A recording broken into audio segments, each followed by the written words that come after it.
안녕하세요. 스튜디오 엄나잇입니다. 오늘 제가 여러분과 함께 읽을 책은 조셉 머피의 잠재의식의 힘입니다. 조셉 머피가 지었고 김미옥 씨가 옮겼고 미래지식에서 나온 책입니다. 오늘은 잠재의식을 이용하여 사람을 용서하는 방법이라는 챕터를 함께 읽겠습니다. 진정한 용서의 의미는 자기 자신을 용서하는 것입니다. 즉 당신의 생각을 신성한 조화의 법칙에 맞추는 것입니다. 자기 단죄는 지옥, 속박과 구속이라고 불리며 용서하는 것은 천국, 조화와 평화라고 불립니다. 생명은 편애하지 않습니다. 하나님은 생명입니다. 지금 이 순간에도 당신의 내면에는 생명의 원리가 흐르고 있습니다.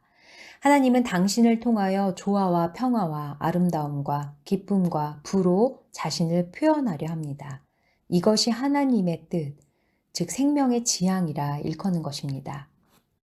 만약 당신의 내면에 흐르는 생명의 흐름에 대해 마음속에서 저항하게 되면 이런 정서적 혼잡이 당신의 잠재의식을 어지럽게 하여 온갖 부정적인 상태를 일으킵니다. 하나님은 이 세상의 불행한 상태나 혼돈된 상태에는 관계가 없습니다. 이와 같은 상태는 전부 인간의 부정적이고 파괴적인 사고에 의해 야기되는 것입니다. 따라서 자신이 어려움이나 병에 시달린다고 해서 하나님을 비난하는 것은 매우 어리석은 일입니다.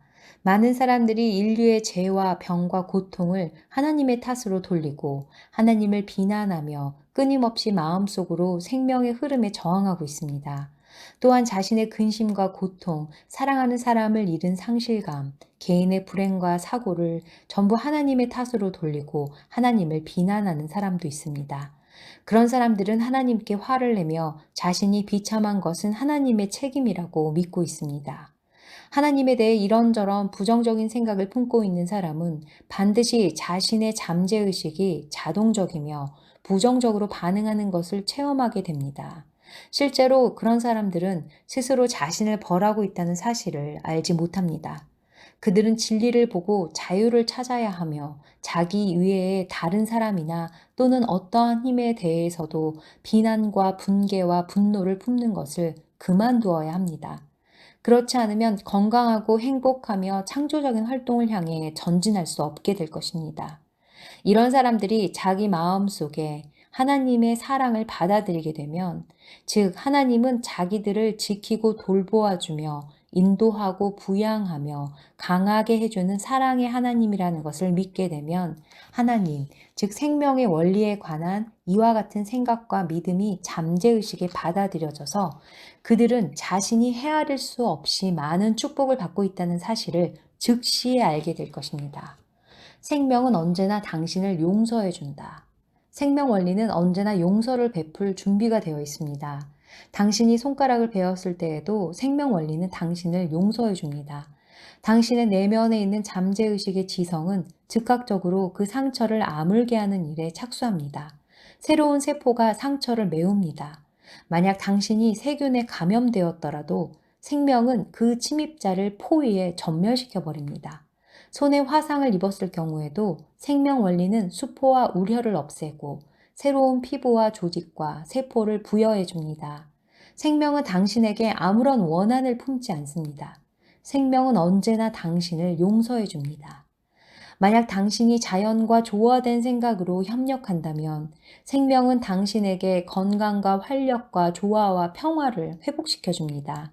부정적이고 해로운 기억과 고통과 죄악은 당신의 내면에 숨겨진 생명 원리가 자유롭게 흐르는 것을 가로막거나 방해하게 됩니다. 죄책감을 떨쳐버려라. 해리엇은 날마다 야근을 했습니다. 그녀는 자정이 지나도록 집에 가지 않았습니다. 그녀는 자기가 열심히 일하고 있으므로 상사나 동료들의 칭찬을 받을 만하다고 생각하지만 그런 일은 일어나지 않았습니다. 그녀는 혼자서 매일 밤늦게까지 일했지만 다른 사람들은 그녀의 유별난 애착에 대해 알지도 못했습니다. 그러는 사이에 그녀의 가정생활은 엉망이 되어 있었습니다. 남편과 두 아들은 그녀의 얼굴조차 보기 어려웠으니까요. 작은 아들의 리틀리그 팀이 지역 결승전에 나가게 되었을 때 해리엇은 그 경기를 놓쳤을 뿐 아니라 어느 팀이 이겼는지 묻는 것도 잊어버리고 말았습니다. 설상가상으로 주치의는 그녀에게 위태로운 고혈압 증세가 있다고 경고했습니다. 급기야 해리엇은 남편에게서 별거하자는 말을 듣고서야 내게 상담을 받으러 왔습니다. 나는 그녀가 왜 그렇게 자기 삶에서 남편을 내쫓고 아이들에게 관심을 기울이지 않았는가를 물었습니다. 처음에 그녀는 직장에서 쫓겨나지 않으려면 정말 열심히 일하지 않으면 안 된다고 말하려 했습니다. 동료들도 그녀만큼 야근을 하는지 물어보았습니다. 아니에요. 라고 그녀는 말했습니다. 회사의 다른 직원들은 정상 퇴근을 하고 있으며 근무 시간에도 더 많이 일하는 것도 아니었습니다. 나는 그녀가 왜 그렇게 일에만 몰두하게 되는지 그 이유를 설명해 주었습니다. 당신의 마음 속에 무엇인가 당신을 좀먹고 있는 것이 있습니다.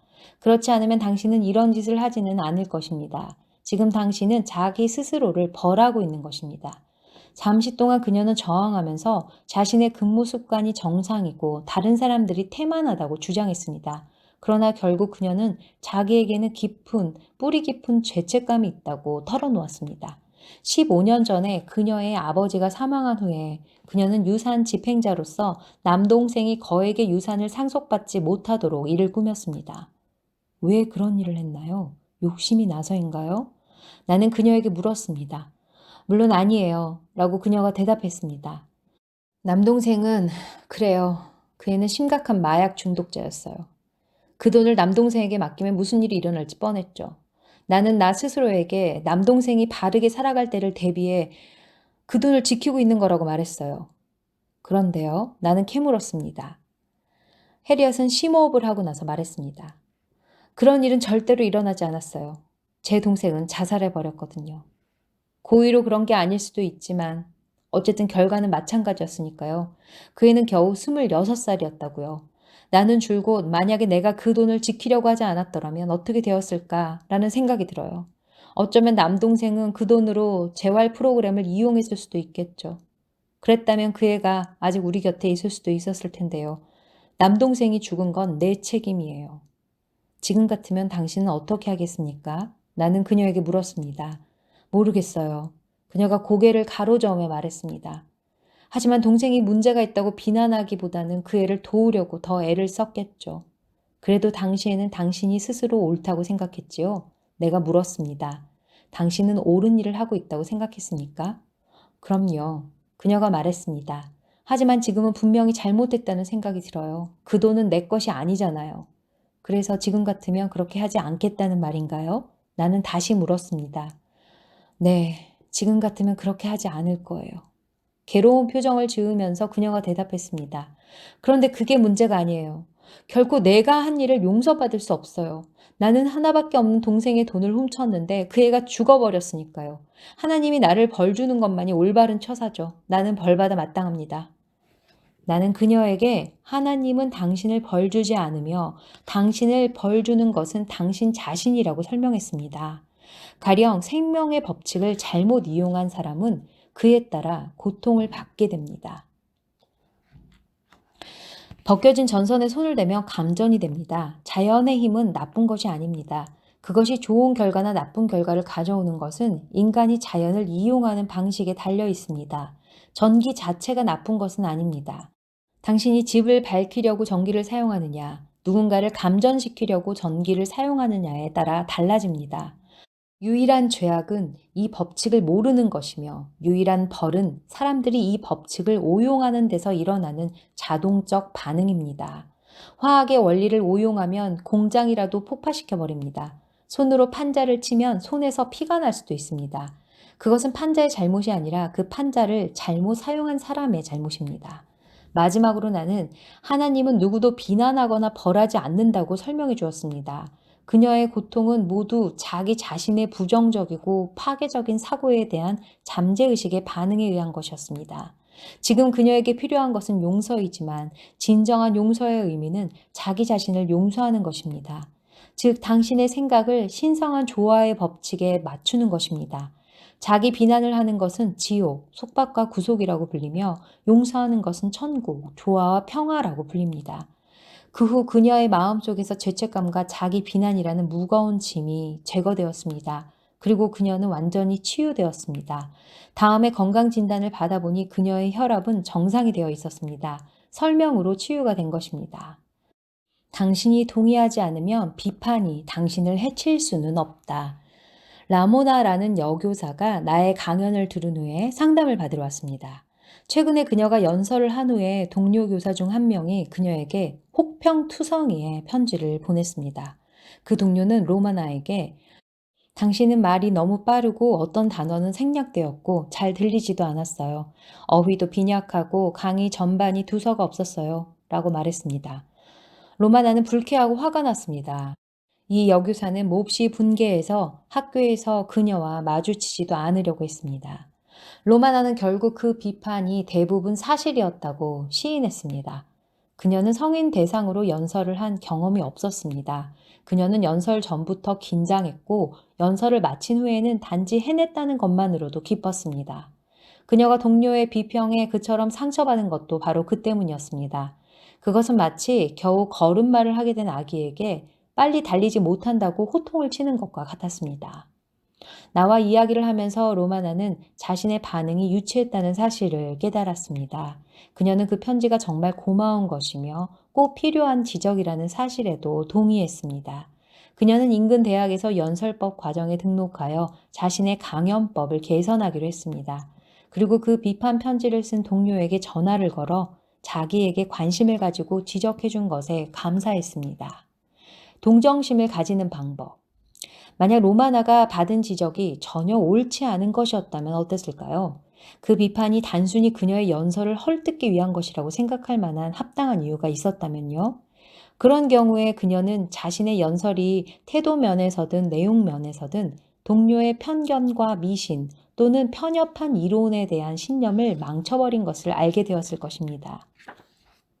이런 것을 이해하려면 우선 동정심을 가져야 합니다. 다음 단계는 논리상 다른 사람의 평화와 조화와 이해를 위해 기도해 주는 것입니다.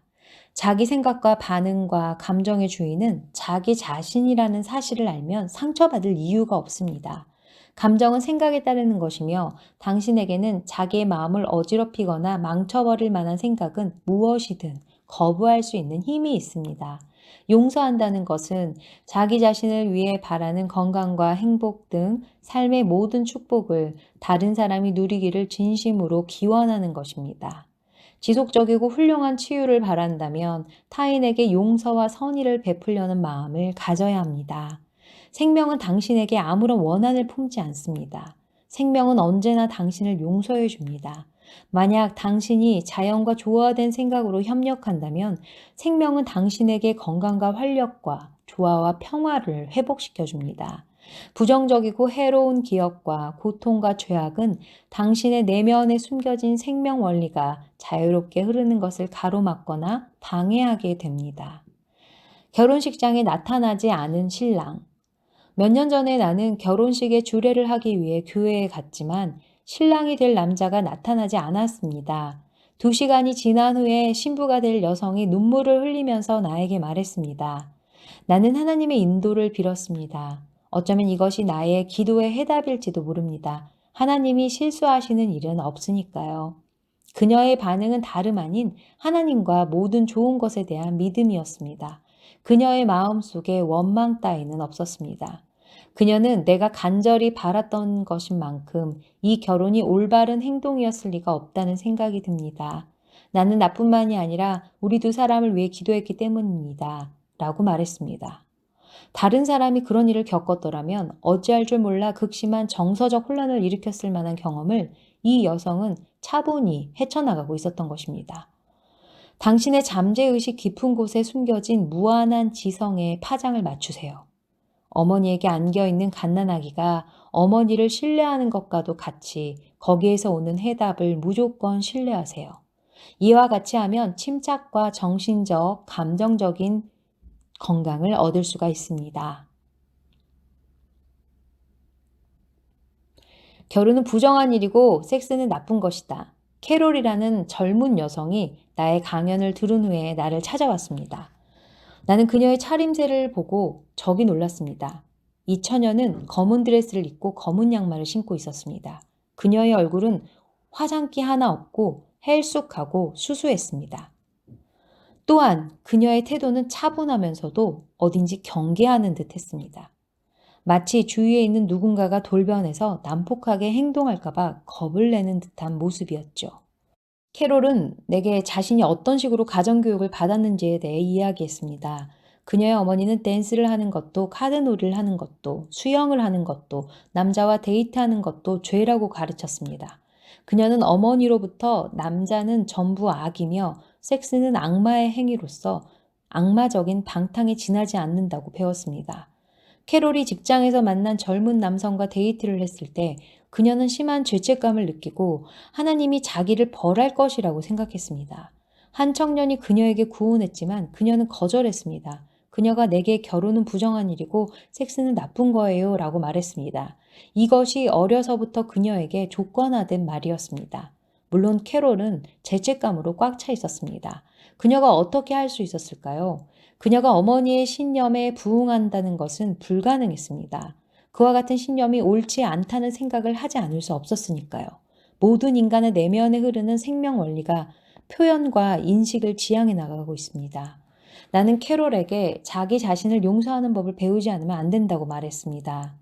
용서한다는 것은 무언가를 얻기 위해 버리는 것입니다. 그녀는 생명의 진리와 새로운 자기 평가를 얻기 위해 지금까지 그릇된 신념을 버려야 했습니다. 캐롤은 약 10주 동안 주 1회 상담을 받으러 왔습니다. 나는 그녀에게 앞에서 설명한 것과 같이 현재의식과 잠재의식의 작용에 대해 가르쳐 주었습니다. 캐롤은 점차 자기가 무지하고 미신적이며 완고하고 좌절감이 있는 어머니에 의해 쇠뇌되고 최면에 걸려 그것이 습관화되어 있었다는 사실을 깨닫고 있었습니다. 그 후 그녀에게는 놀라운 삶이 시작되었습니다. 나의 권유로 캐롤은 더 매력적인 옷차림을 하고 화장품 가게를 방문해 화장법을 배우기도 했습니다. 그녀는 댄스 강좌에 등록하고 운전도 배우기 시작했습니다. 수영과 트럼프도 배우고 데이트도 했습니다. 캐롤은 가족에게서 완전히 벗어나 사랑을 시작하고 인생의 소중함을 깨닫기 시작했습니다. 캐롤은 자기 내면의 천성을 발견했습니다. 그녀는 반려자를 구하는 기도를 시작하고 무한한 지성이 자기와 완전히 좋아하는 남성을 자기에게 데려다 줄 것을 바랐습니다. 어느 날 밤, 캐롤이 나의 사무실을 나갈 때 한 남자가 나를 만나려고 기다리고 있었습니다. 나는 별 생각 없이 두 사람을 소개했습니다. 6개월 후에 이 두 사람은 결혼했으며 여전히 서로 사랑하며 행복하게 살고 있습니다. 치유하려면 용서하라. 서서 기도할 때에 아무에게나 혐의가 있거든 용서하라. 그리하여야 하늘에 계신 너희 아버지도 너희 허물을 사하여 주시리라 하셨더라. 마가복음 11장 25절 말씀. 다른 사람을 용서하는 것은 마음의 평화에도 눈부신 건강에도 불가결한 것입니다. 만약 당신이 완전한 건강과 행복을 바란다면 지난날 당신의 감정을 상하게 한 사람들을 모두 용서해야 합니다. 당신의 생각을 신의 질서와 법에 조화시킴으로써 당신 자신을 용서하세요. 우선 다른 사람을 용서한 후가 아니면 진정으로 자기 자신을 완전히 용서할 수가 없습니다. 자기를 용서할 것을 거절하는 것은 정신적인 오만이든가 무지 이외에 아무것도 아닙니다. 현대의 정신신체의학 분야에서는 분개나 다른 사람에 대한 저주, 후회, 적의 등이 관절염에서 심장병에 이르기까지 수많은 질병의 원인이 되고 있다는 사실이 빈번히 강조되고 있습니다. 이런 부정적인 감정에 의해 야기된 스트레스는 신체 면역 체계에 직접적 영향을 미쳐 간염과 질병에 취약하게 만듭니다. 스트레스 관련 질환 전문가들은 감정이 상하거나 학대받거나 기만당하거나 상처 입은 사람들은 흔히 자기에게 해를 끼친 사람에 대한 원망과 증오에 가득 차 있다는 사실을 지적하고 있습니다. 이런 반응이 그들의 잠재의식에 염증과 궤양을 일으키는 것입니다. 치료법은 하나밖에 없습니다. 자신의 상처를 잘라낼 수밖에 없습니다. 그렇게 하기 위해 유일하고 확실한 방법은 용서하는 것입니다. 용서는 사랑의 행위. 용서의 기술에 있어서 가장 중요한 점은 기꺼이 용서하는 것입니다. 만약 당신이 진심으로 상대를 용서하고 싶다면 당신은 장벽을 반 이상 뛰어넘은 것입니다. 물론 누군가를 용서한다는 것은 반드시 그 사람이 좋아지든가 그 사람과 사귀고 싶다는 뜻이 아니라는 것을 알 것입니다. 억지로 누군가를 좋아할 수는 없습니다. 그것은 마치 선의와 사랑과 평화와 관용을 정부가 법률로 제정할 수 없는 것과 같습니다. 누군가가 당신에게 지시를 한다고 해서 어떤 사람을 좋아하게 되지는 않습니다. 그러나 사람을 좋아하지 않고는 그를 사랑할 수 없으며 이 점이 중요합니다. 성경에 너희들은 서로 사랑하라. 요한복음 14장 34절 말하고 있습니다. 처음에는 불가능하게 들리지만 누구든지 진심으로 하고자 한다면 그렇게 할 수 있습니다. 사랑한다는 것은 자기 자신을 위해 바라는 건강과 행복 등 삶의 모든 축복을 다른 사람이 누리기를 진심으로 기원하는 것입니다. 단 한 가지 전제는 진실성입니다. 당신이 누군가를 용서할 때 그것은 관대해지는 것이 아니며 사실은 이기적으로 되는 것입니다. 그 이유는 다른 사람을 위해 기도하는 것은 실제로 자신을 위해 기도하는 것이기 때문입니다. 당신이 생각하고 느끼는 것, 그것이 당신인 것입니다. 이보다 더 간단한 것이 어디 있겠습니까? 모든 것을 이해하면 모든 것을 용서할 수 있다. 잠재의식이라는 창조적인 법칙을 이해하게 되면 실패를 다른 사람이나 환경의 탓으로 돌리지 않게 됩니다.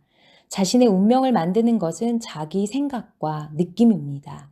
다른 사람이 자신의 행복을 망쳐버릴 수 있다고 생각하거나 자신의 운명을 어디로 튈지 모르는 럭비공 같은 것으로 생각하거나 살아남으려면 남과 다투거나 반대해야 한다고 생각할 수도 있지만 이와 같은 생각은 당신이 인정하지 않는 한 그 파괴적인 본성을 드러내지 않습니다. 성경에는 이 원리를 다음과 같이 설명하고 있습니다. 대저 그 마음의 생각이 어떠하면 그 위인도 그러한즉 잠언 23장 7절 말씀. 마음의 평화와 눈부신 건강을 유지하려면 남을 용서하는 것이 가장 중요합니다. 완전한 건강과 행복을 원한다면 당신에게 상처를 준 모든 일을 용서해야 합니다. 당신의 생각을 신성한 인도와 신의 섭리에 맞추어 자신을 용서하세요. 먼저 남을 용서할 때 비로소 당신 자신을 완전히 용서할 수 있습니다. 자신을 용서하지 않으려는 것은 무지하거나 영적으로 교만한 것에 지나지 않습니다. 네, 용서를 하고 싶은데 어떻게 해야 되는지, 그리고 잘 안 된다 하는 분들을 위해서 용서하는 테크닉을 읽어드릴게요. 당신의 내면에 용서를 가져오는 간단하지만 효과적인 방법이 있습니다. 이것을 실행하면 당신의 삶에 기적을 일으킬 수 있습니다. 마음을 고요히 하고 편안하게 긴장을 푸세요. 하나님을 생각하세요. 그리고 당신에 대한 하나님의 사랑을 생각하면서 다음과 같이 긍정하세요. 나는 누구누구 상대 이름을 생각합니다.